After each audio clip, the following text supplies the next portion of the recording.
everyone.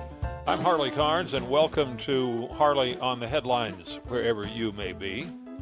This guy Mamdani, Zoran Mamdani, who has been leading opinion polls for the New York City mayor's race, ought to be a joke.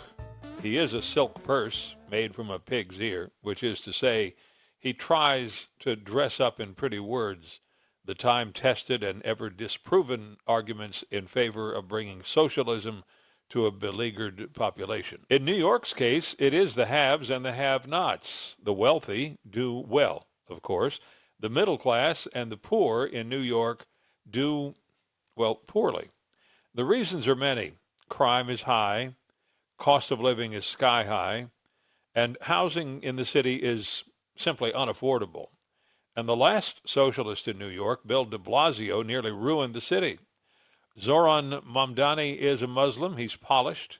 He's a good salesman. And it always sounds inviting, the idea that suddenly buses and subways will be free, education will be free, food will be free. It'll be cheap anyway because the big government will run the food stores. Crime, of course, won't be a problem because instead of sending cops, they'll send social workers, unless it's a serious situation, and then he'd send a cop with a social worker.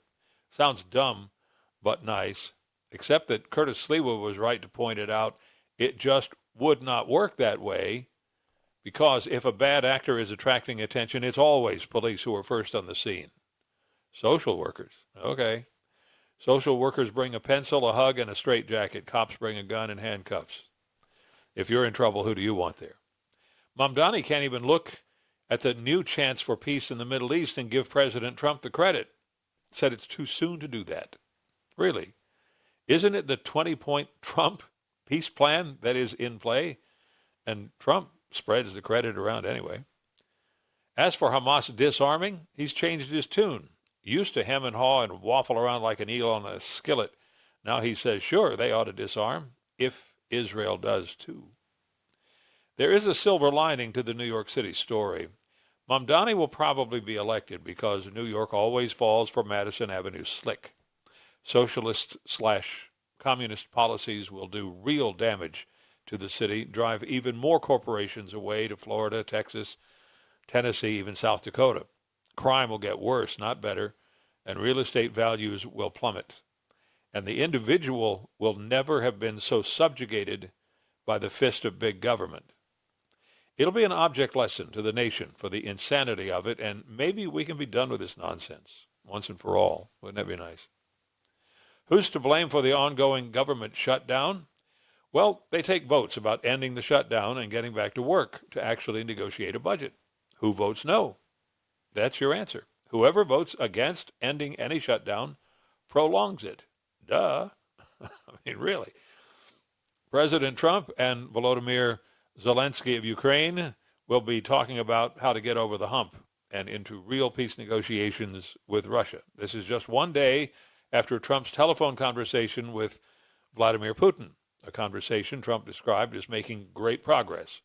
It's worth noting that Putin came to the phone just one day before President Trump talks to Zelensky about adding Tomahawk and the new ERAM cruise missile to the list of what the U.S. is selling or trading to Ukraine.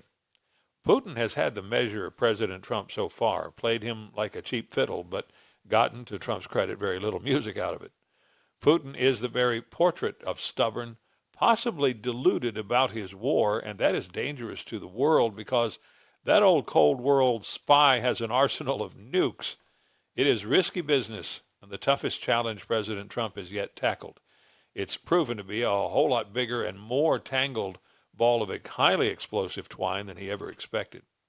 Ukraine must fight for its survival. President Trump yearns to be seen as the peace president, and Putin goes to sleep with dreams of rebuilding much of the USSR.